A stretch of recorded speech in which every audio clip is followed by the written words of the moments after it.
हर शनिवार रात 9 बजे सिर्फ डीडी न्यूज पर। भारत का वैभवशाली इतिहास, हमारी समृद्ध कलाएं, सदियों से हैं हमारी पहचान। वोकल फॉर लोकल व ग्लोबल होते भारत के कला साधक। देखिए भारत की कला संस्कृति के रंग में रंगा हमारा खास कार्यक्रम रंग तरंग, सिर्फ डीडी न्यूज पर।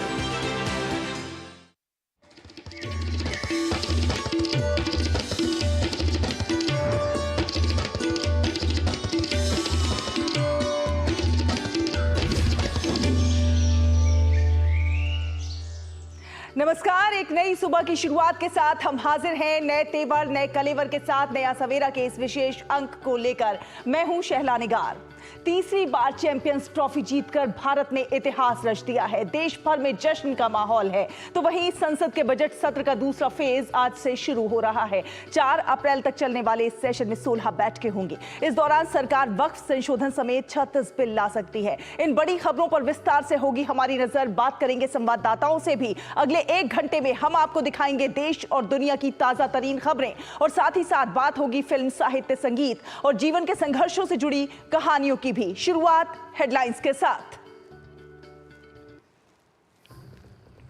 तीसरी बार चैंपियंस ट्रॉफी जीतकर भारत ने रचा इतिहास। देश भर में जश्न का माहौल। राष्ट्रपति और प्रधानमंत्री समेत तमाम प्रतिष्ठित हस्तियों ने दी टीम इंडिया को बधाई।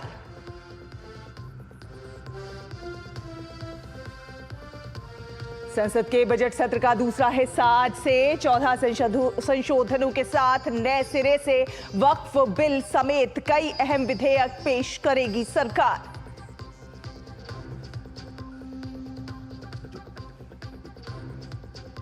जम्मू कश्मीर के उपराज्यपाल ने दिए कठुआ जिले में 3 लोगों की निर्मम हत्या की जांच के आदेश। कहा, दोषियों को जल्द दी जाएगी कानून के तहत सजा। 5 मार्च को लापता हुए थे तीनों।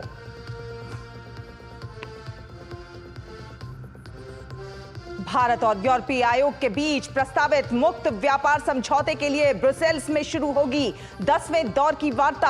हाल ही में दोनों पक्षों ने समझौता पूरा करने पर जताई है सहमति।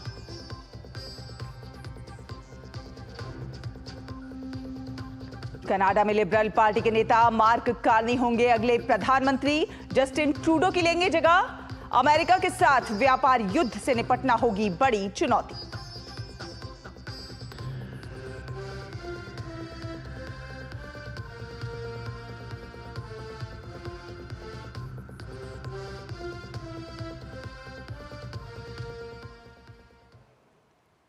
बजट सत्र, नया एजेंडा, नई तैयारी। जी हां, संसद के बजट सत्र का दूसरा हिस्सा आज से शुरू हो रहा है। 4 अप्रैल तक चलने वाले इस सत्र में सरकार कई विधेयकों को चर्चा और पारित कराने के लिए पेश करेगी। संसद के इस सत्र के दौरान वक्फ संशोधन विधेयक भी पारित करवाना सरकार की प्राथमिकता होगी। इस दौरान सदन की 20 बैठकें होंगी। सरकार की कोशिश होगी कि अनुदान मांगों के लिए संसद की मंजूरी हासिल करने के साथ ही बजटीय प्रक्रिया को पूरा किया जाए।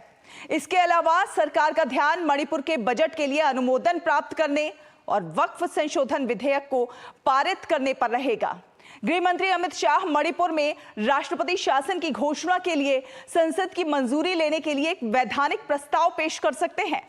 वहीं वित्त मंत्री निर्मला सीतारमण आज मणिपुर का बजट भी पेश करेंगी। एन वीरेंद्र सिंह के मुख्यमंत्री पद से इस्तीफे के बाद 13 फरवरी से मणिपुर में राष्ट्रपति शासन लागू है। इसके अलावा रेलवे संशोधन बिल और त्रिभुवन यूनिवर्सिटी बिल पारित करवाना भी सरकार के एजेंडे में शामिल है।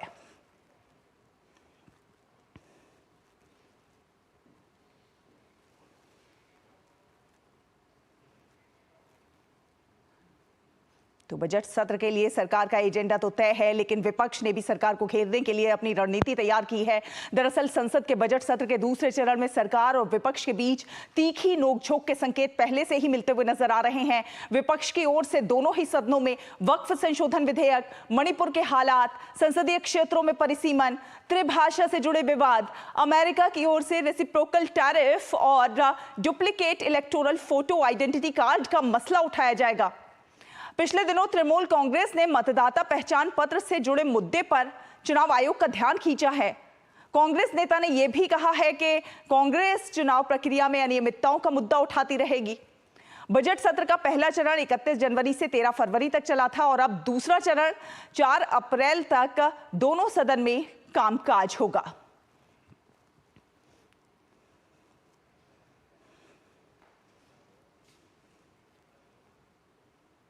तो शैलेंद्र मिश्र हमारे संवाददाता ज्यादा जानकारी के साथ हमारे साथ जुड़ गए हैं। सुप्रभात शैलेंद्र, संसद के इस सत्र के दौरान सरकार का फोकस खासतौर पर 3 विषयों पर रहने वाला है। विभिन्न मंत्रालयों के लिए अनुदान मांगों को मंजूरी दिलाना, मणिपुर बजट पास करवाना और वक्फ संशोधन बिल को पारित करवाना। अगर बात की जाए वक्फ संशोधन विधेयक की, तो इसे पारित करवाना सरकार की प्राथमिकता है, क्योंकि सरकार जो है वो गरीब मुसलमानों का उनका हक दिलाने के लिए पूरी तरह से प्रतिबद्ध नजर आ रही है।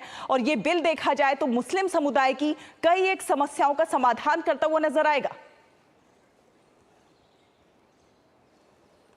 देखिए सहला, हम जानते हैं कि ये जो बिल है वो उस पर बहुत विचार विमर्श हुआ है और जेपीसी की गठन हुआ था। जेपीसी ने बहुत विस्तार से चर्चा की और सभी स्टेक होल्डर्स से बातचीत के बाद रिपोर्ट तैयार की गई और बजट सत्र के पहले चरण में ये रिपोर्ट सदन के पटल पर रखी गई, जिसमें तमाम सुझावों को सुझाया गया है वक्फ का जो बिल आया था उसको लेकर। और कैबिनेट की मंजूरी के बाद अब हम जानते हैं कि ये जो दूसरा चरण है बजट सत्र का, उसमें सरकार एक बिल लेकर आएगी जिसमें इन संशोधनों को शामिल किया जाएगा, ऐसी उम्मीद है और ये बिल पारित कराने की कोशिश होगी। उद्देश्य यह है कि वक्फ की जमीनों से जुड़े जो विवाद है वो भविष्य में ना हो, चूंकि अभी देखने को क्या मिलता है कि एक तरफा वक्फ के दावे तमाम जमीनों पर देखने को मिलते हैं, जिसकी वजह से विवाद होता है। किसानों की जमीनों पर दावे या फिर सरकारी भवनों पर भी दावे की बात है। दूसरी बात है कि वक्फ की जमीनों से जो कमाई हो रही है वो कमाई का लाभ किसे मिल रहा है, ये भी एक बड़ा सवाल है। उसका लाभ मुस्लिम गरीबों को नहीं मिल रहा, कुछ माफिया तत्व के जो लोग हैं वो वक्फ की जमीनों पर उसकी कमाई पर उनका कब्जा है, ये आरोप लगते रहे।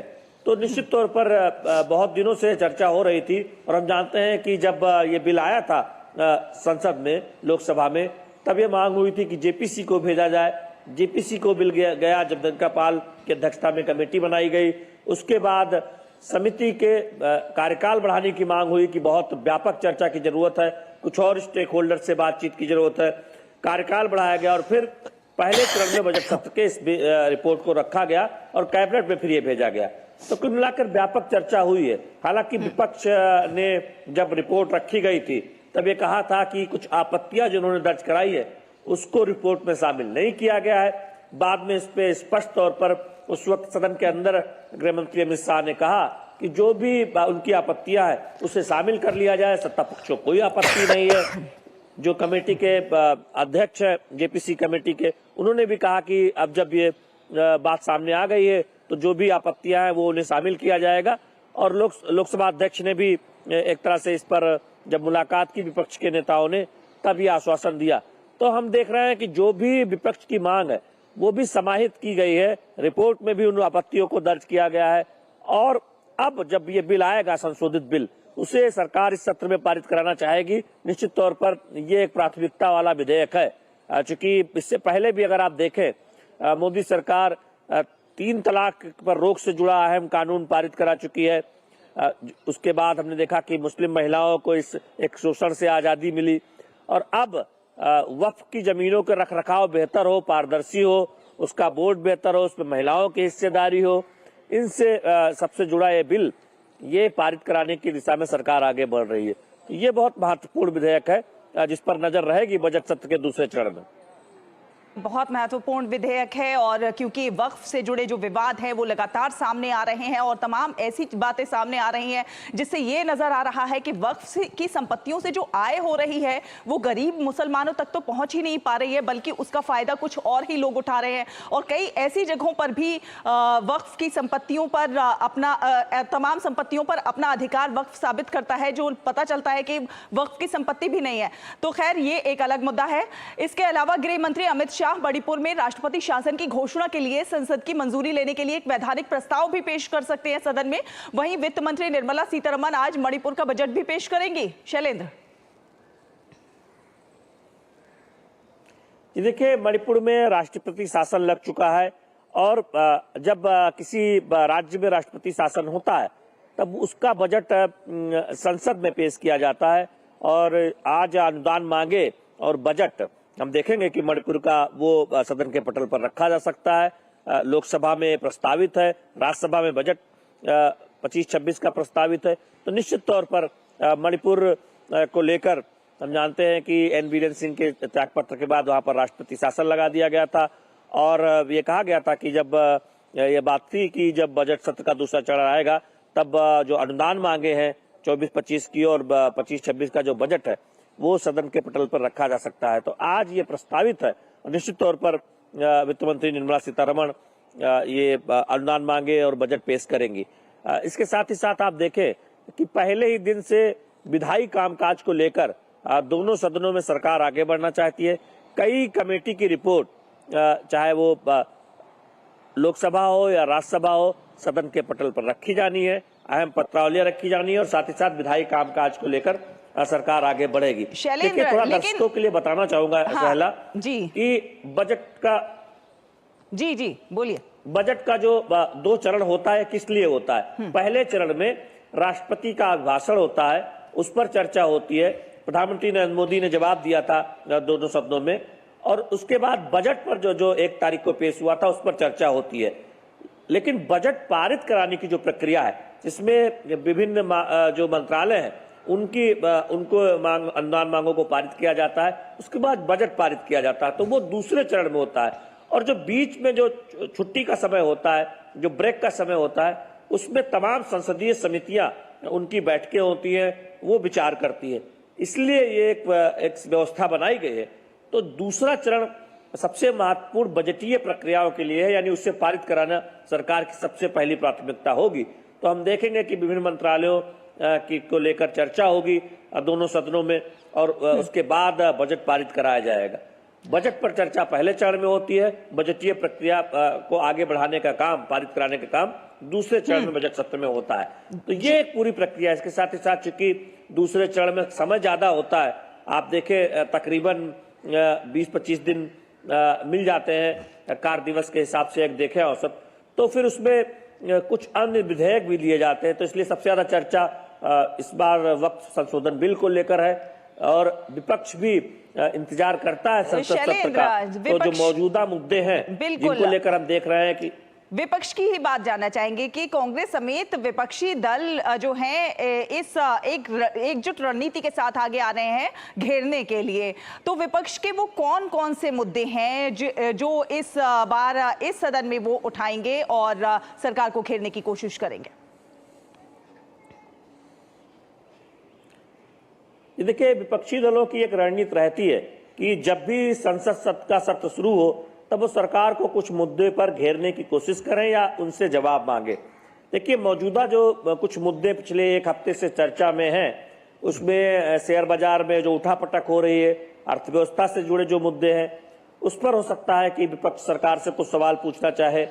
दूसरा जो मुद्दा है वो हमने देखा है कि नई शिक्षा नीति लागू होने के बाद त्रिभाषा का जो मुद्दा है उसमें खासतौर पर तमिलनाडु में जिस तरह से ये मुद्दा उठाया जा रहा है उस पर हो सकता है कि डीएमके या कुछ दल अपनी बात रखना चाहे। हम जानते हैं कि सरकार बार बार ये कह चुकी है कि वो सभी भारतीय भाषाओं को आगे बढ़ाने के लिए प्रतिबद्ध है। गृह मंत्री अमित शाह ने तो हाल ही में ये भी कहा कि इंजीनियरिंग और मेडिकल की पढ़ाई तमिल में हो, ये सुनिश्चित करना चाहिए तमिलनाडु सरकार को। तो इस तरह से मुद्दे हो सकते हैं कि उन मुद्दों पर विपक्ष अपनी बात रखे। इसके साथ ही साथ हम जानते हैं कि ट्रंप के अमेरिका में सत्ता संभालने के बाद ये जो रेसिप्रोकल टैरिफ का मुद्दा है वो बहुत चर्चा में, और कहते हैं उसका असर काफी शेयर बाजार पे पड़ रहा है। तो हो सकता है कि उस मुद्दे को लेकर भी विपक्ष अपनी बात रखे। तो इस तरह से कई मुद्दे हैं, मणिपुर के हालात है, इन सब मुद्दों पर विपक्ष सरकार से कुछ सफाई मांग सकता है या फिर घेरने की कोशिश कर सकता है। हम जानते हैं कि सरकार के लिए एक मौका होता है कि वो तमाम विधायी कामकाज को आगे बढ़ाए और अहम मुद्दों पर सदन में जानकारी दे। तो वही सत्र के दौरान विपक्ष के पास मौका होता है कि वो कुछ मुद्दों पर सरकार को घेरे। अब देखना होगा कि क्या स्थिति बनती है जब सदन की कार्रवाई आगे बढ़ती है। आज पहला दिन है, निश्चित तौर पर एक संकेत मिलेंगे। बिल्कुल शैलेंद्र, आप अपनी नजर बनाकर रखिए सदन की कार्यवाही पर। आगे आपसे पल पल की जानकारी हासिल करते रहेंगे। फिलहाल धन्यवाद ये तमाम अपडेट हमारे दर्शकों से साझा करने के लिए। और अब खबरें, और फिलहाल एक छोटा सा ब्रेक के उस पार खबरें देखेंगे खेल जगत से।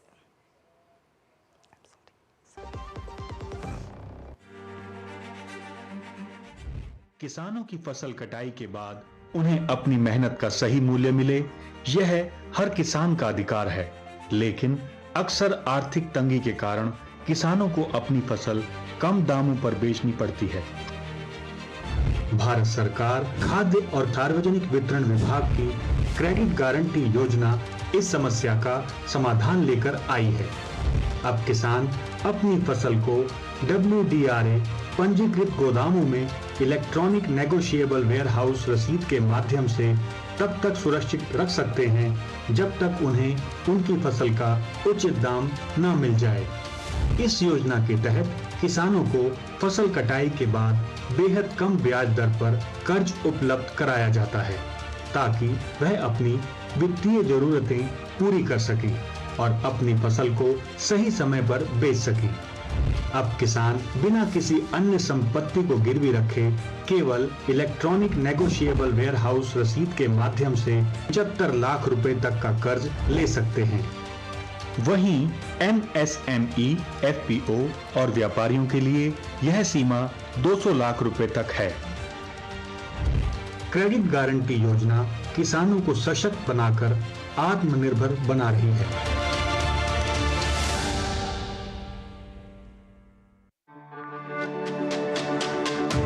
मेरी पसंद, मेरी पसंद, मेरी पसंद, मेरी पसंद, हमारी पसंद, हम सबकी पसंद। मजबूत देश का मजबूत सरिया होंगे स्टील।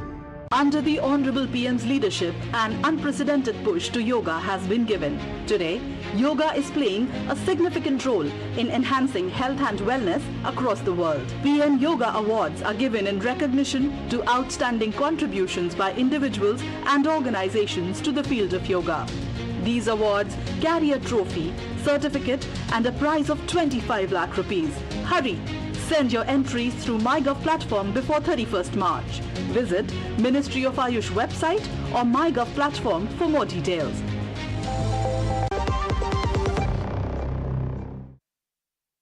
के बाद स्वागत है आपका। नया सवेरा देख रहे हैं आप, और नया सवेरा में अब खबरें होंगी खेल जगत से।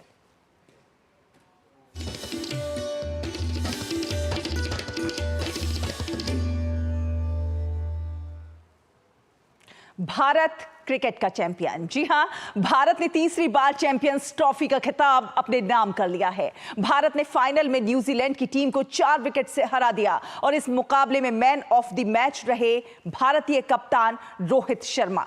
रोहित ने फाइनल मैच में अर्धशतकीय पारी खेली।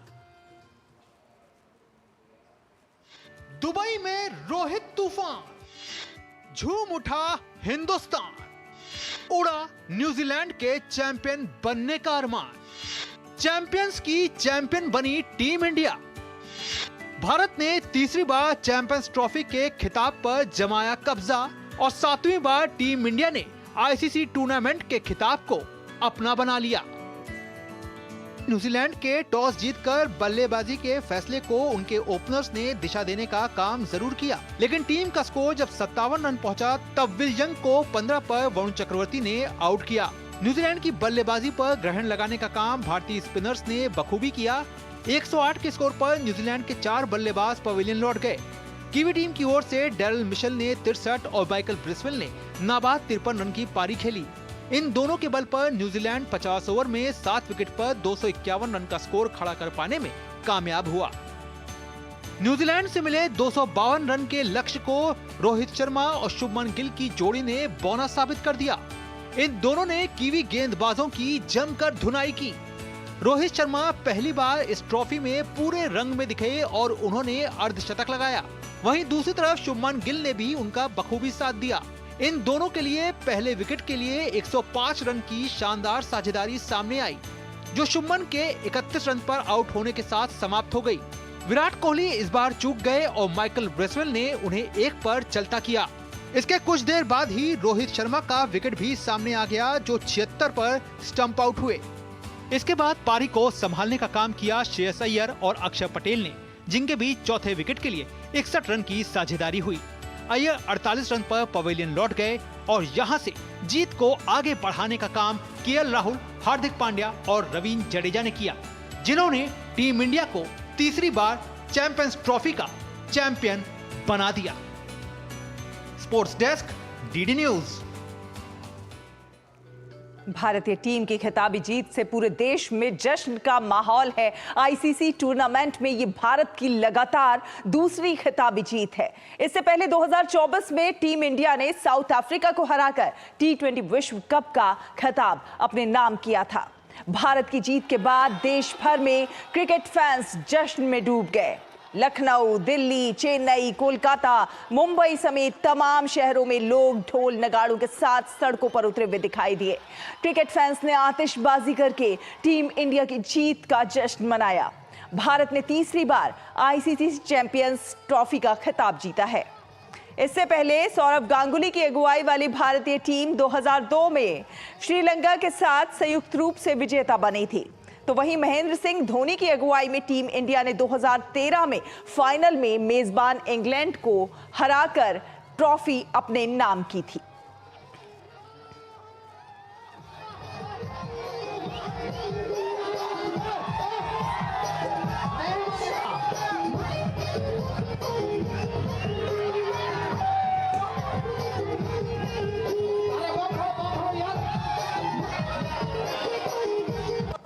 Kohli!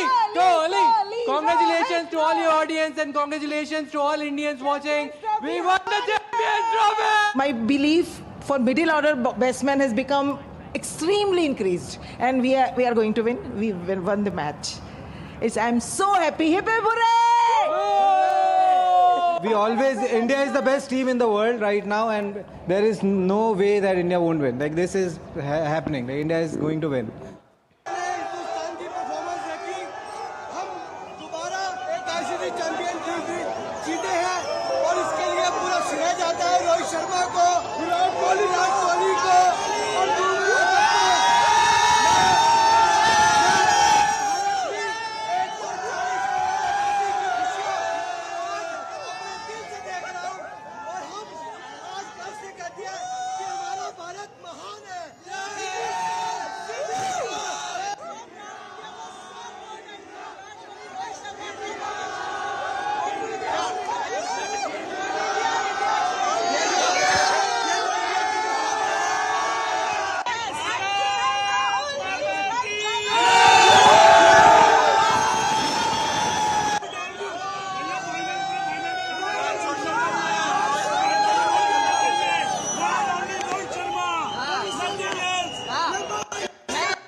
तो दमदार जीत का शानदार जश्न मनाते देश भर में लोग आपको दिखाई दे जाएंगे। तस्वीरें रात आ रही थी और राष्ट्रपति द्रौपदी मुर्मू ने शानदार जीत पर टीम इंडिया को बधाई दी है। अपने सोशल मीडिया प्लेटफॉर्म एक्स पर उन्होंने लिखा है कि आईसीसी चैंपियंस ट्रॉफी 2025 जीतने के लिए टीम इंडिया को हार्दिक बधाई।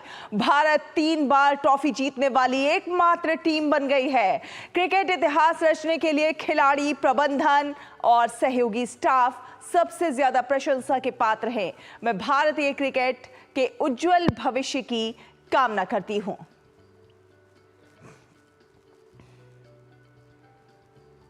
वहीं प्रधानमंत्री नरेंद्र मोदी ने भी आईसीसी चैंपियंस ट्रॉफी जीतने पर भारतीय क्रिकेट टीम को बधाई देते हुए अपने सोशल मीडिया प्लेटफॉर्म एक्स पर लिखा है कि एक असाधारण खेल और एक असाधारण परिणाम। आईसीसी चैंपियंस ट्रॉफी को घर लाने के लिए हमारी क्रिकेट टीम पर गर्व है। उन्होंने पूरे टूर्नामेंट में शानदार प्रदर्शन किया है। शानदार प्रदर्शन के लिए हमारी टीम को बधाई। रक्षा मंत्री राजनाथ सिंह ने सोशल मीडिया एक्स पर टीम इंडिया को बधाई दी। उन्होंने कहा कि भारतीय क्रिकेट टीम की ये शानदार जीत है और शानदार प्रदर्शन है। टीम इंडिया ने चैंपियंस ट्रॉफी के फाइनल मैच में न्यूजीलैंड को हराकर इतिहास रच दिया है। देश इस जीत से बेहद खुश है। शानदार प्रदर्शन के लिए पूरी टीम को बधाई। आज की ये जीत कई युवाओं और महत्वाकांक्षी क्रिकेटरों को प्रेरित करेगी। वहीं केंद्रीय गृह मंत्री अमित शाह ने आईसीसी चैंपियंस ट्रॉफी जीतने पर भारतीय क्रिकेट टीम को बधाई देते हुए अपने सोशल मीडिया प्लेटफॉर्म एक्स पर लिखा कि ऐसी जीत जिसने इतिहास रच दिया। आईसीसी चैंपियंस ट्रॉफी में शानदार जीत हासिल करने पर टीम इंडिया को बधाई। मैदान पर देश को गौरवान्वित किया और क्रिकेट में उत्कृष्टता के लिए एक नया मानक स्थापित किया। आप हमेशा शानदार प्रदर्शन करें। वहीं केंद्रीय मंत्री अश्विनी वैष्णव ने टीम इंडिया को आईसीसी चैंपियंस ट्रॉफी 2025 जीतने पर बधाई दी। उन्होंने सोशल मीडिया प्लेटफॉर्म एक्स पर भारतीय क्रिकेट टीम को बधाई देते हुए अपने एक्स पोस्ट में लिखा, अपराजित, अप्रतिम, अतुल्य भारत।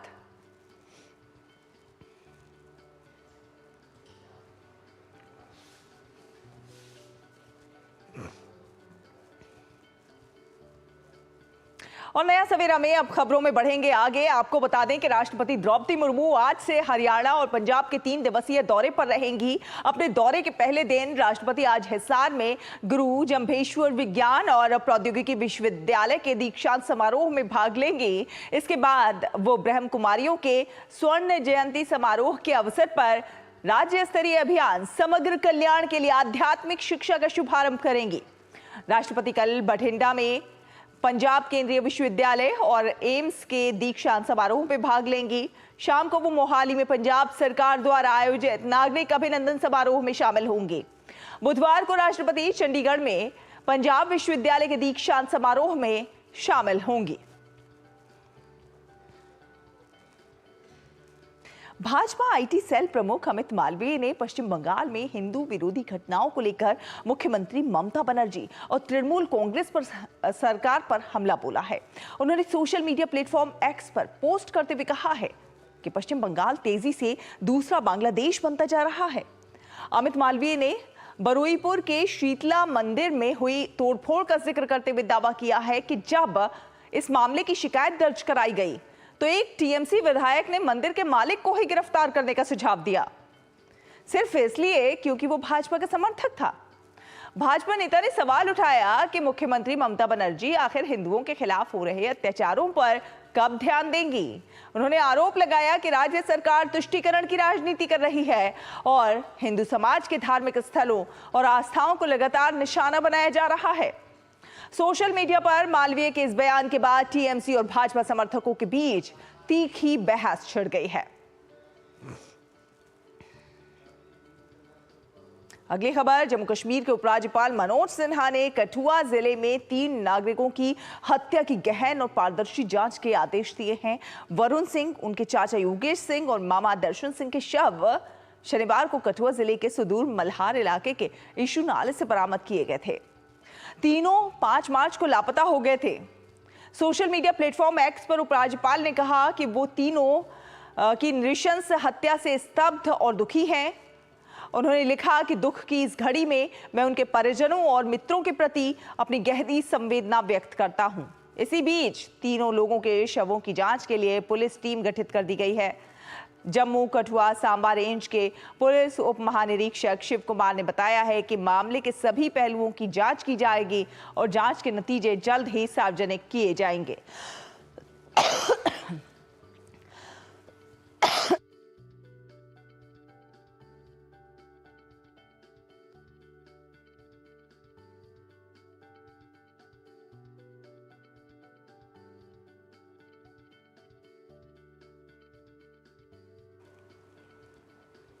हत्या की घटना पर आरएसएस, बजरंग दल और विश्व हिंदू परिषद ने कड़ा विरोध जताया है। प्रदर्शनकारियों ने कठुआ जिले के ऊपरी इलाकों की सुरक्षा जिम्मेदारी सेना को सौंपने की मांग भी की है।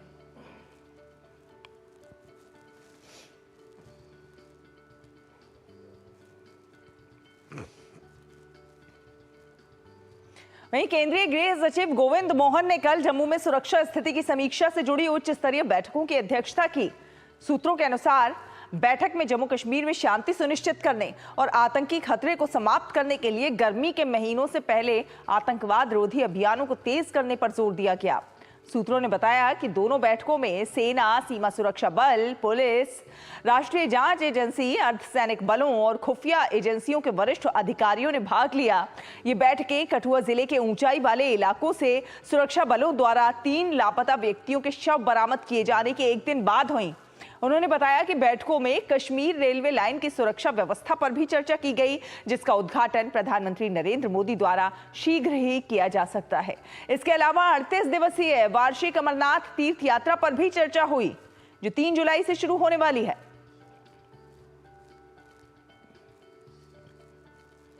और आपको बता दें कि तेलंगाना में Shri Shailam left bank canal की आंशिक रूप से ध्वस्त सुरंग में फंसे हुए 8 लोगों को निकालने के लिए 2 सप्ताह से प्रयास कर रहे बचाव दलों ने कल एक व्यक्ति का शव बरामद किया है। शव tunnel boring machine TBM operator Gurpreet Singh का बताया जा रहा है, जो पंजाब का रहने वाला था। पोस्टमार्टम के बाद पार्थिव शरीर को पंजाब स्थित उनके पैतृक स्थान भेज दिया गया है। मुख्यमंत्री रेवंत रेड्डी ने गुरप्रीत सिंह की मौत पर शोक व्यक्त किया है और 25 लाख रुपए की अनुग्रह राशि की घोषणा की है। मलबे में फंसे 7 और लोगों का अभी पता नहीं चल पाया है। पिछले 16 दिनों से घटनास्थल पर बड़े पैमाने पर बचाव अभियान जारी है, जिसमें आपदा प्रतिक्रिया बल, भारतीय सेना सहित कई एजेंसियां भाग ले रही हैं।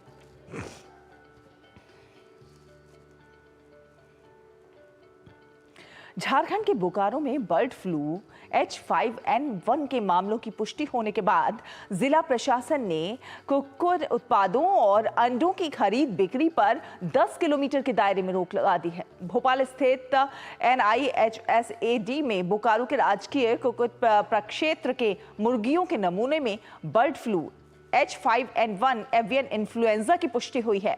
इसके बाद जिला प्रशासन ने रैपिड रिस्पांस टीम और क्विक रिस्पांस टीम गठित करके संक्रमित क्षेत्र में मुर्गियों की निगरानी और उनके सैंपल की जांच शुरू कर दी है।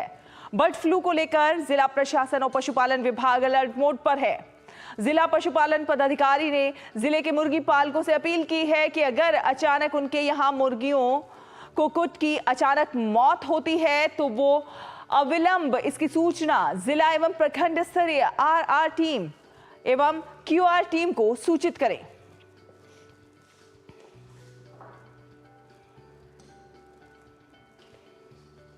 और आपको बता दें कि वाराणसी के काशी विश्वनाथ धाम में रविवार को श्रीलंका के सुप्रीम कोर्ट के न्यायमूर्ति S थुरैराजा और उनकी पत्नी शशिकला ने पूजा अर्चना की।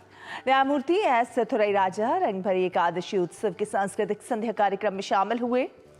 मंदिर के मुख्य कार्यपालक अधिकारी ने बताया कि जस्टिस श्री S थुरैराजा की जड़ें भारत से जुड़ी हैं। उनके पूर्वज भारत से थे। न्यायमूर्ति ने अपनी पत्नी के साथ रंगभरी एकादशी महोत्सव में शामिल होकर खुशी जाहिर की और मंदिर प्रशासन का आभार व्यक्त किया। दरअसल काशी विश्वनाथ धाम में रंगभरी एकादशी महोत्सव के दौरान श्रद्धालु और विशिष्ट अतिथि पूरी श्रद्धा के साथ शामिल हो रहे हैं। श्रद्धालु श्री काशी विश्वनाथ महादेव और माता गौरा की चल रजत प्रतिमा की पूजा कर रहे हैं और उन्हें फूल, हल्दी और अबीर गुलाल चढ़ा रहे हैं।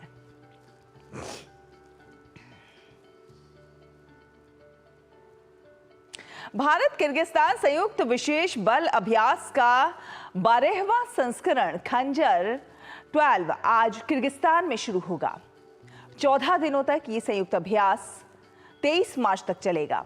इसका उद्देश्य शहरी और पहाड़ी इलाकों में आतंकरोधी और विशेष बल परिचालन में अनुभवों और सर्वोत्तम तरीकों का आदान प्रदान करना है। रक्षा मंत्रालय ने बताया कि अभ्यास में स्नाइपिंग, जटिल बिल्डिंग, इंटरवेंशन और माउंटेन क्राफ्ट जैसे उन्नत विशेष बल कौशल विकसित करने पर भी ध्यान केंद्रित किया जाएगा। इससे दोनों पक्षों को अंतर्राष्ट्रीय आतंकवाद और उग्रवाद की समस्याओं से निपटते हुए रक्षा संबंधों को मजबूत करने का अवसर मिलेगा। यह अभ्यास क्षेत्र में शांति, स्थिरता और सुरक्षा को बढ़ावा देने के लिए भारत और किर्गिस्तान की प्रतिबद्धता को दर्शाता है। 2011 में अपनी शुरुआत से अभ्यास खंजर एक वार्षिक प्रशिक्षण कार्यक्रम के रूप में विकसित हुआ है। पिछला अभ्यास गत वर्ष जनवरी में भारत में आयोजित किया गया था।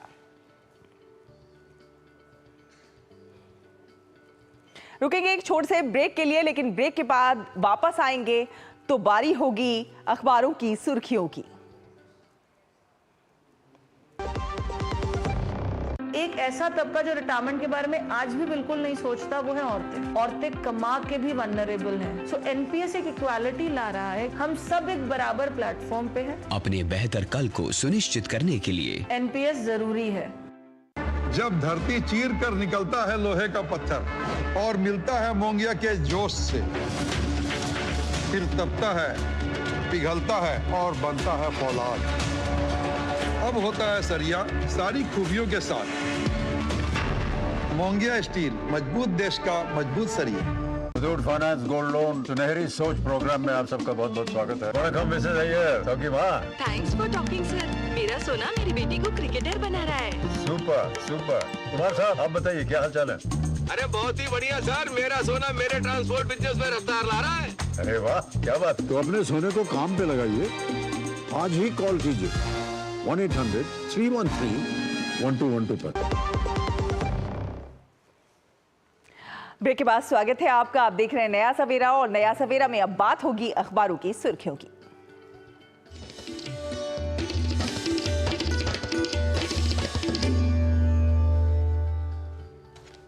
तो दिल्ली से प्रकाशित होने वाले तमाम अखबारों को समेटकर स्टूडियो में हमारे साथ मौजूद है हमारी सहयोगी संध्या शर्मा। संध्या, क्या कुछ लेकर आई है आज आप अखबारों से?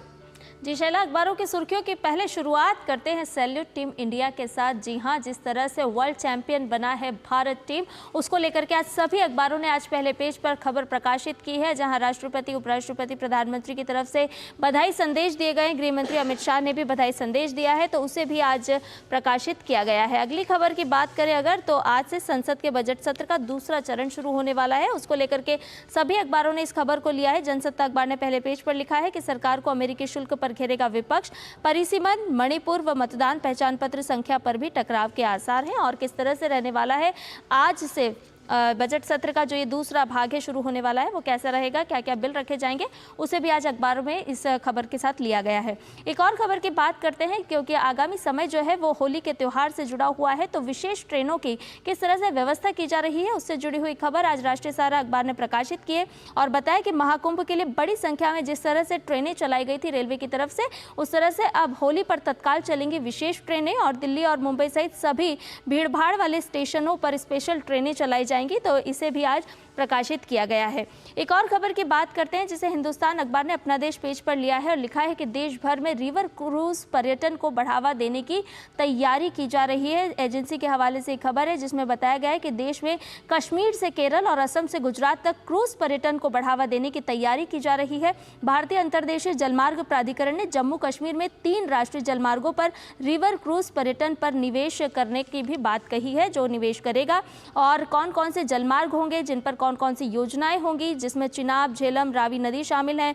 और ये तैरता पुल कहां पर बनेगा? चिनाब नदी के अखनूर और रियासी में 2 जेटों का निर्माण किया जाना है। तो तमाम पर्यटन से जुड़ी हुई खबर आज इन आंकड़ों के साथ प्रकाशित की गई है, जिसमें कई अलग अलग बिंदुओं को रेखांकित किया गया है। चलते चलते एक और खबर की बात कर लेते हैं, जो दावा किया गया है कि ला नीना भी प्रचंड गर्मी से नहीं बचाया जाएगा। हम सभी जानते हैं कि जिस तरह से जलवायु परिवर्तन हो रहा है, तो लगातार गर्मी भी बढ़ती जा रही है और आने वाले वर्षों में हीट वेव का दौर लंबा खींचने की चेतावनी भी ये खबर देती है, जिसमें 14 वर्षों में सबसे अधिक हीट वेव पिछले वर्ष रिकॉर्ड की गई थी। और 2024 की अगर बात करें तो प्रशांत महासागर में ठंडे पानी का क्षेत्र कमजोर रहा था। ला नीना प्रशांत महासागर में समुद्री तापमान को ठंडा कर कई हिस्सों में ठंडक बढ़ाता है, लेकिन लगातार हम देख रहे हैं कि जो जलवायु परिवर्तन हो रहा है उससे गर्मी पूरी दुनिया में किस तरह से बढ़ रही है। तो ये खबर बताती है कि आने वाले समय में भी प्रचंड गर्मी से आपको सामना करना पड़ेगा। तो अलग अलग क्षेत्रों की अगर बात करें तो इन खबरों को आज प्रकाशित किया गया है।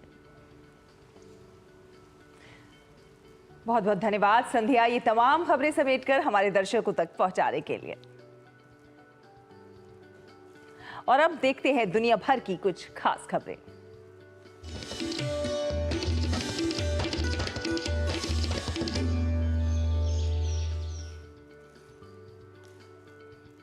आपको बता दें कि भारत और 27 देशों का यूरोपीय संघ EU आज ब्रुसेल्स में प्रस्तावित मुक्त व्यापार समझौते के लिए 10वें दौर की वार्ता शुरू करेंगे। इस बैठक में बाकी बचे मुद्दों का समाधान निकालने पर ध्यान केंद्रित करने की उम्मीद है ताकि साल के अंत तक समझौते को अंतिम रूप दिया जा सके। व्यापार और आर्थिक सुरक्षा पर यूरोपीय संघ के आयुक्त मारोस सेफकोविक की हाल की यात्रा के दौरान दोनों पक्षों ने संतुलित और पारस्परिक रूप से लाभकारी व्यापार समझौते के प्रयासों में तेजी लाने के तरीकों पर चर्चा की थी। प्रधानमंत्री नरेंद्र मोदी और यूरोपीय आयोग की अध्यक्ष उर्सुला वॉन डेर लेयन ने पिछले महीने ट्रंप प्रशासन की उच्च टैरिफ की चेतावनी की आशंकाओं के बीच इस साल तक महत्वाकांक्षी भारत EU मुक्त व्यापार समझौते को पूरा करने पर सहमति व्यक्त की थी। भारत और EU के बीच FTA वार्ता 2013 में रुक गई थी क्योंकि दोनों पक्षों के बीच बाजार को खोलने के स्तर को लेकर मतभेद थे। हालांकि जून 2022 में वार्ता फिर से शुरू हुई। इसके अलावा निवेश सुरक्षा समझौते और भौगोलिक संकेत समझौते पर भी चर्चा हो रही है। वित्त वर्ष 2024 में भारत EU का कुल व्यापार 190 अरब डॉलर से अधिक हो गया था।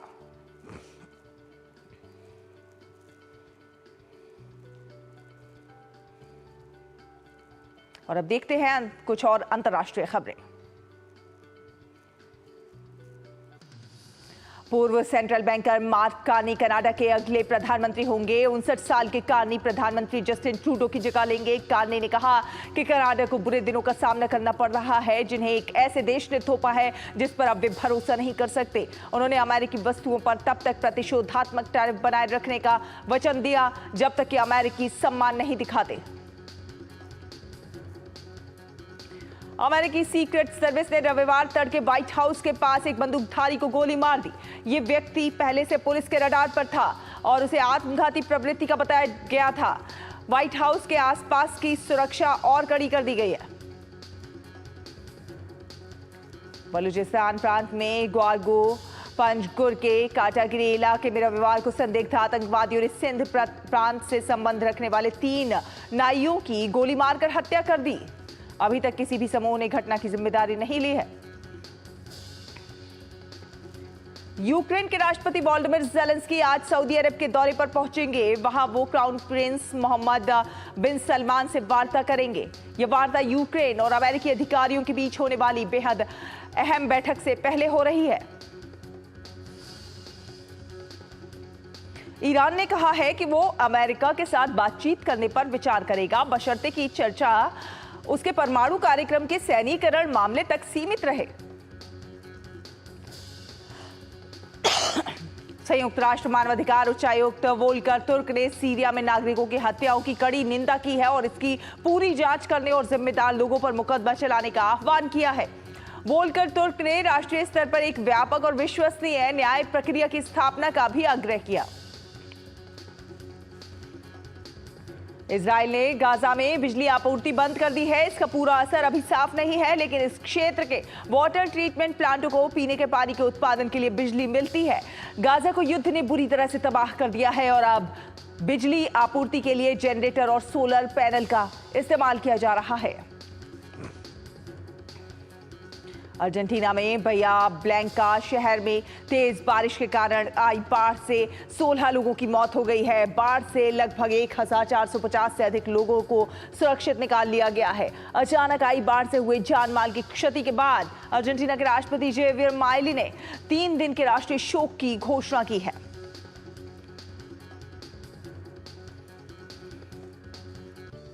और अब देखते हैं देश भर के मौसम का हाल।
और हर दिन की तरह आज भी ऐसी दिलचस्प तस्वीरें जिसका इंतजार आपको रहता है बेसब्री से, तो आज हम आपको दिखाएंगे मथुरा के होली के कुछ रंग। जी हाँ, मथुरा के बरसाना में लठमार होली खेली गई, जहां हुरियारों पर बरसाने की हुरियारियों ने जमकर लाठियां बरसाई और होली के गीत पर ये लोग थिरकते हुए नजर आए।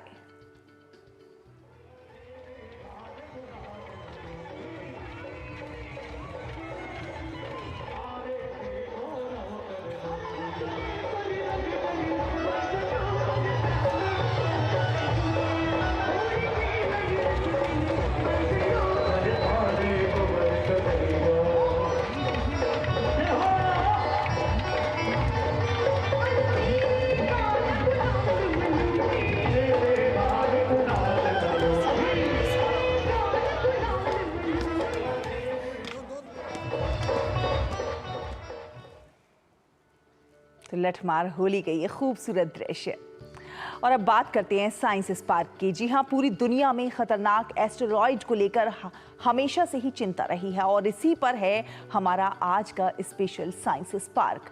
आप लीजिए इसके बारे में विस्तार से जानकारी और हमें हमारी पूरी टीम को दीजिए अनुमति। नमस्कार।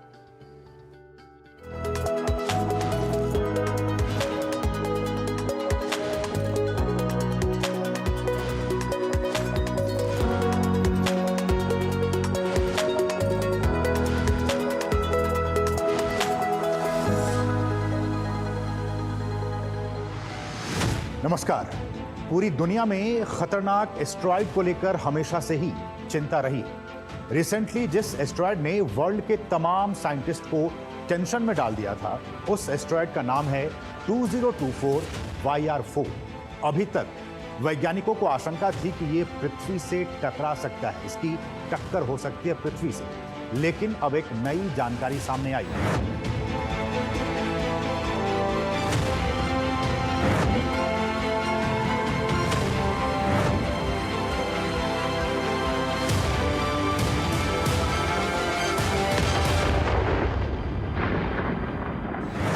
अमेरिकी अंतरिक्ष एजेंसी नासा ने साफ कर दिया है कि अब 2024 YR4 एस्टेरॉयड का पृथ्वी से टकराने की अब कोई आशंका नहीं है।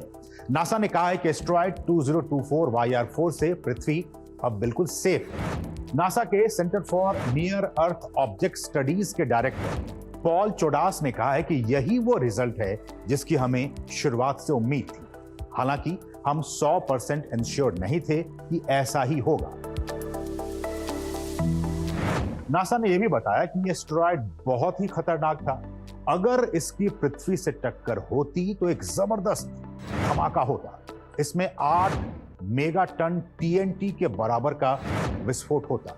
जापान के हिरोशिमा के ऊपर गिराए गए एटम बम से भी 500 गुना ज्यादा शक्तिशाली यह धमाका होता। यह धमाका इतना भयानक होता कि एक पूरा शहर पूरी तरह से खत्म हो सकता था। बट थैंक्स गॉड अब हम सब सेफ हैं। तो आज हम इसी टॉपिक पर करेंगे डिटेल से चर्चा। पहला सवाल कि क्या होते हैं एस्टेरॉयड? तो मंगल और बृहस्पति ग्रह की कक्षाओं के बीच कुछ छोटे छोटे आकाशीय पिंड होते हैं जो सूर्य की परिक्रमा करते हैं, उसे ही हम एस्टेरॉयड कहते हैं। ये अपने आकार में ग्रहों से छोटे और उल्का पिंडों से बड़े होते हैं। वैज्ञानिकों के मुताबिक किसी एस्टेरॉयड का आकार उसकी चमक के आधार पर आंका जाता है। जो एस्टेरॉयड जितनी ज्यादा चमक छोड़ता है वो उतना ही बड़ा होता है। हर दिन हजारों एस्टेरॉयड पृथ्वी के वायुमंडल में प्रवेश करते हैं। इनमें से ज्यादातर बहुत छोटे होते हैं और घर्षण की वजह से जलकर वायुमंडल में ही खत्म हो जाते हैं। बड़े एस्टेरॉयड आग के गोले की तरह दिखते हैं और कभी कभी उनके अवशेष जमीन पर भी गिर जाते हैं, लेकिन वे आमतौर पर कोई बड़ा नुकसान नहीं पहुंचाते। ये एक एस्टेरॉयड है जिसको दिसंबर 2024 में साइंटिस्ट ने आइडेंटिफाई किया था। ऑलमोस्ट निग्लिजिबल प्रोबेबिलिटी है कि वो पृथ्वी को हिट करेगा, लेकिन अब उनको ये पता चला है कि उसको मून को हिट करने की संभावना है। उसकी प्रोबेबिलिटी नासा ने कैलकुलेट की है अराउंड 1.7%। सो अब खतरा ये है कि पृथ्वी तो सेफ होगी, लेकिन ह्यूमन के काफ़ी मून मिशंस हो रहे हैं। सो 2032 के अगर वो मून को हिट करेगा तो काफ़ी सारे मेट्रॉइड्स भी बाहर आ जाएंगे। सो मून का पूरा जो एरिया होगा जहाँ पे हम मिशंस करना चाह रहे हैं वहाँ पे शायद खतरा हो सकता है।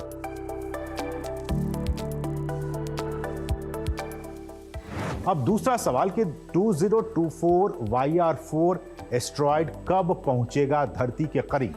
एस्ट्रॉयड 2024 YR4 22 दिसंबर 2032 को धरती के बेहद ही करीब पहुंचेगा। 2032 में उस समय यह धरती से करीब करीब 66,000 मील यानी कि 1,06,200 किलोमीटर दूर रह जाएगा। अगर इसकी कक्षा में, इसकी ऑर्बिट में थोड़ा भी बदलाव हुआ तो यह पृथ्वी से टकरा सकता है, ऐसा नासा के वैज्ञानिकों का कहना है। अब तीसरा सवाल कि 2024 YR4 एस्टेरॉयड धरती से अगर टकराता तो क्या होता। कुछ रिसर्च के मुताबिक अगर 2024 YR4 एस्टेरॉयड धरती के वायुमंडल में प्रवेश करता तो इससे एयर बर्स्ट हो सकता था।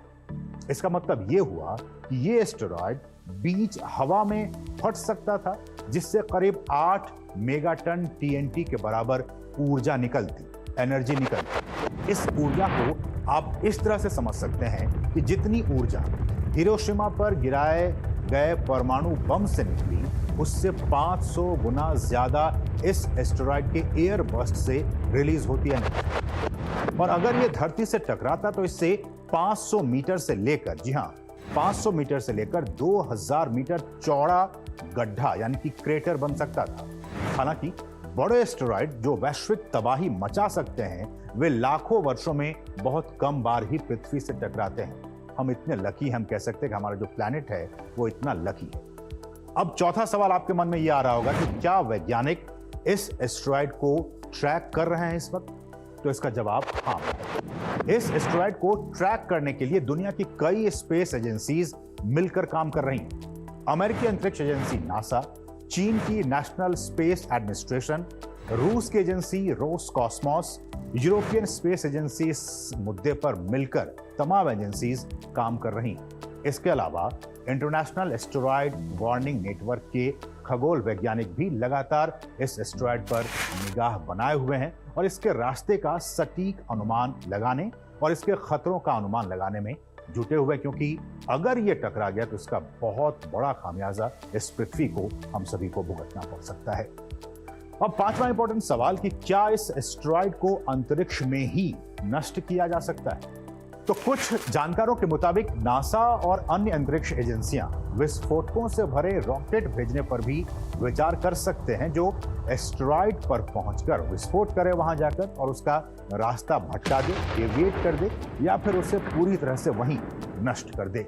दरअसल कुछ एस्टेरॉयड कम घनत्व वाले होते हैं, उनकी डेंसिटी कम होती है, कोरस भी होते हैं, उन्हें तो आसानी से नष्ट किया जा सकता है। लेकिन अगर एस्टेरॉयड अधिक सघन हुआ तो उसे तोड़ने के लिए ज्यादा ताकत की जरूरत होगी, ज्यादा एनर्जी की जरूरत होगी। नासा की ओर से अभी तक ऐसा कोई ब्यौरा नहीं दिया गया है कि अगर एस्टेरॉयड को तोड़ने की जरूरत पड़ ही गई तो क्या परमाणु हथियारों का भी इस्तेमाल किया जाएगा या किसी और तरीके से ऐसा किया जाएगा।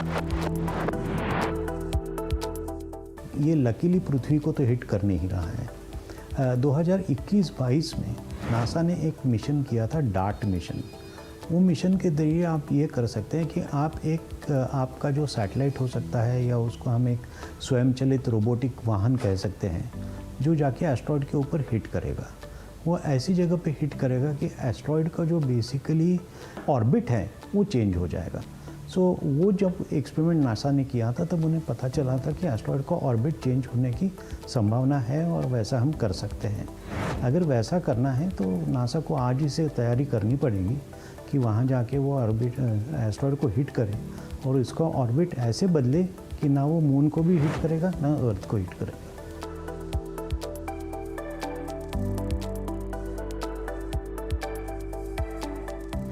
अब सवाल कि क्या डायनासोर की पूरी कहानी भी ऐसे ही एक एस्टेरॉयड ने खत्म कर दी थी। हम सभी इसके बारे में कई तरह की फिल्में देखते हैं और समझने की कोशिश करते हैं। तो आज से करीब 6 करोड़ 60 लाख साल पहले की बात है, जब एक छोटे पहाड़ के आकार का एक एस्टेरॉयड जिसका नाम चिक्सुलूब है, जो आज के मैक्सिको के युकातान पेनिनसुला के करीब है, वहां के समुद्र में बिजली की तेजी से गिरा था और उस भीषण टक्कर से इतनी ऊर्जा निकली जितनी कि 10 करोड़ परमाणु बमों से निकली। इस एस्टेरॉयड ने धरती की सतह पर 200 किलोमीटर चौड़ा और 20 किलोमीटर गहरा एक गड्ढा बना दिया था और इसकी टक्कर से धरती पर बड़े बड़े भूकंप आए थे, समुद्र में सुनामी आई थी, आग के तूफान चले, धरती की आधी से ज्यादा जीवों की प्रजातियां उस वक्त खत्म हो गई और इनमें विशाल डायनासोर भी शामिल थे। और इस तरह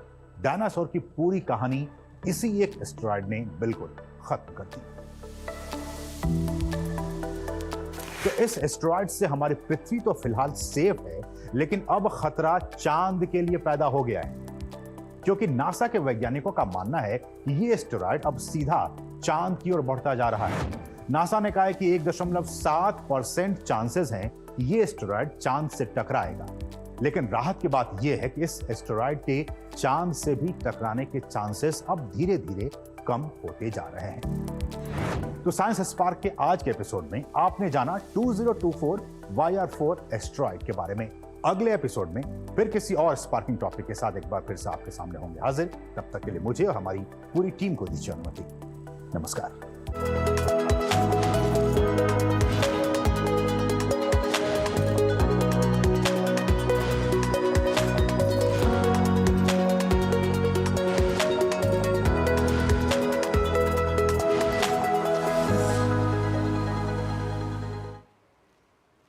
और इस वक्त एक बड़ी खबर आ रही है। बड़ी खबर आपको बताते हैं, भगोड़े कारोबारी ललित मोदी को एक बड़ा झटका लगा है। जी हां, ललित मोदी ने भारत के शिकंजे से बचने के लिए वनुआतु देश की नागरिकता हासिल की थी, लेकिन अब उन्हें झटका लगा है, बड़ा झटका कह सकते हैं। वनुआतु के प्रधानमंत्री जोथम नापट ने आज नागरिकता आयोग को निर्देश दिया है कि ललित मोदी को दिया गया वनुआतु का पासपोर्ट रद्द कर दिया जाए। ललित मोदी भारत की पहुंच से हजारों मील दूर जाना चाहते थे, लेकिन ऐसा झटका लगा है कि अब अपनी किस्मत को कहीं ना कहीं कोस रहे होंगे। भगोड़े कारोबारी ललित मोदी की वनुआतु नागरिकता रद्द कर दी गई है। वनुआतु के प्रधानमंत्री जोथम नापट ने नागरिकता आयोग को उनका पासपोर्ट रद्द करने का निर्देश दिया था। अनिल थॉमस हमारे संवाददाता फोन लाइन पर हमारे साथ जुड़ गए हैं। अनिल, कहीं ना कहीं भारत की एक कूटनीतिक जीत कह सकते हैं इसे। तरह से शुक्रवार को हमने एमईए स्पोक्सपर्सन रणदीप जायसवाल को जब इस पर सवाल पूछा था, तो उन्होंने साफ किया था कि भारत इस बात का संज्ञान ले रहा है और इस पर जरूर कोशिश होगी, किस तरह से इसमें जो कानूनी कार्रवाई जरूरी है उस पर जरूर काम करेगी। और मैं कहूंगा लगभग 48 घंटे के अंदर हमें नतीजा देखने को मिला है। वहां के प्रधानमंत्री ने जिस तरह से ये निर्णय लिया है, साफ दिखाता है कि उनका गोल्ड कार्ड है, जो गोल्ड कार्ड के लिए ललित मोदी ने अप्लाई किया था, अब उन पर कहीं ना कहीं उनको डर लगता हुआ कि इससे कहीं उनकी जो दुनिया में रिश्ते हैं उन बाकी देशों के साथ जो रिश्ते वो रिश्ते खराब हो सकते हैं। इसके मद्देनजर ये निर्णय लिया गया कि ये जो सिटीजनशिप या फिर जो नागरिकता ललित मोदी को दी गई थी उसे तत्कालीन कैंसिल किया जाए। यही नहीं, उनको ये भी चिंता है कि बाकी यूरोपीय देश जिनके साथ इस देश का संबंध है वो खराब हो सकते हैं और वो कहीं ना कहीं शक के दायरे में आ सकते हैं। तो कुल मिलाकर देखें तो ललित मोदी के लिए एक बड़ा झटका। यही नहीं, उनके वकील ने खील ठोकी थी कि भारत क्या कर सकता है देखते हैं हम लोग, क्योंकि अब तो ललित मोदी को वहां नागरिकता मिली है। तो ऐसे में मैं कहूंगा एक बहुत बड़ी जीत भारतीय एमईए के लिए। और जिस तरह से बार बार ललित मोदी यहाँ से एक देश से दूसरे देश नागरिकता की कोशिश करते हैं, तो एक बार फिर 2 कदम आगे जाकर 3 कदम पीछे आए। बिल्कुल 3 कदम पीछे आए हैं, कहीं ना कहीं काफी दूर जाना चाहते थे, लेकिन वहां की नागरिकता रद्द कर दी गई है और कहीं ना कहीं इसे भारत की एक कूटनीतिक जीत के तौर पर देखा जा रहा है, क्योंकि भारत के ये कहा जा रहा है कि वनुआतु को पता नहीं था कि ये यहाँ के भगोड़े हैं। बिल्कुल, ये देखिए ये एक बहुत बड़ी बात है कि क्योंकि उनको जिस तरह से जो एप्लीकेशन दी जाती है, जिस एप्लीकेशन के आधार पर, क्योंकि कहीं ना कहीं ये हमें भूलना नहीं होगा कि जब कोई देश में आप सदस्यता या फिर नागरिकता चाहते हैं तो आप जरूर ये कोशिश करते हैं कि इस तरह के जब कागज पेश किए जाते हैं उस कागज में अपने कोई, अगर आपके पास इस तरह का कोई बैकग्राउंड चेक है या फिर इस तरह की कोई सवालिया निशान है आपकी नागरिकता को लेके, तो वो कहीं ना कहीं जाहिर करनी पड़ती है। मैं कहूंगा कि ललित मोदी और ललित मोदी की टीम ने कहीं ना कहीं इसे एक तरह से बाईपास करने में कामयाब हुए थे, और वो बाईपास करने के बाद जिस तरह से उन्होंने उसकी घोषणा की थी, मैं कहूंगा वो बैकफुट पर आ गई, क्योंकि क्रिकेट वैसे भी भारत में ही नहीं दुनिया में एक हमेशा से एक केंद्र बनता है कि हर किसी की नजर पे रहता है। और ललित मोदी 2010 के बाद जिस तरह से उन्होंने आईपीएल में जो उनकी भूमिका रही थी, और उसके बाद जो कंट्रोवर्सी वो जिस तरह से पैसों के हिसाब को लेकर जिस मामले में वो फंसे थे, तो ऐसे में ललित मोदी हर बार कहीं ना कहीं किसी न किसी बात को लेकर हमेशा भारत में हर 6 महीने में भारत में किसी न किसी कारणवश वो हमेशा न्यूज का केंद्र बने रहते हैं। तो ऐसे में ये जो उन्हें नागरिकता मिली थी, अगर वो उस पर चुप ही रह सकते तो इतना ध्यान नहीं जाता, लेकिन जिस तरह से उन्होंने सोशल मीडिया पर अपना बोलबाला किया, और मैं कल यही देख रहा था कि कल रात को जब भारत को चैंपियंस ट्रॉफी की जीत मिली थी, तब भी ललित मोदी सोशल मीडिया पर आकर कह रहे थे कि जिस तरह से भारतीय टीम को जीत मिली है उसकी बधाई, और गौतम गंभीर की कोचिंग और रोहित शर्मा की कप्तानी को उन्होंने वाहवाही की। तो ऐसे में ये साफ है कि वो बार बार कोशिश यही कर रहे थे कि लाइमलाइट में रहे, और लाइमलाइट में कभी न कभी इस तरह के मामलों में आना, जब वो आप भारत से फरार है तो आपके लिए खतरे की घंटी होती है। और मैं कहूंगा ये जिसे ज्यादा आप जो ज्यादा शोर करने जाते हैं आपको कुछ मिली आपकी उपलब्धि को लेकर, तो कहीं ना कहीं वो उल्टा भी चल जाता है, और ये यहाँ ललित मोदी के लिए बिल्कुल उल्टा चलता हुआ, बिल्कुल उल्टा पड़ गया। और कहीं ना कहीं भगोड़े कारोबारी ललित मोदी को एक और बड़ा झटका लगता हुआ ये साफ तौर पर दिखाई पड़ रहा है। कहीं ना कहीं भारत की कूटनीतिक जीत ऐसे कह सकते हैं। बहुत बहुत धन्यवाद अनिल, हमारे दर्शकों से ये तमाम जानकारी साझा करने के लिए। और इसी के साथ ही इस बुलेटिन में फिलहाल इतना ही। आगे देखेंगे एक्सप्रेस न्यूज। नमस्कार।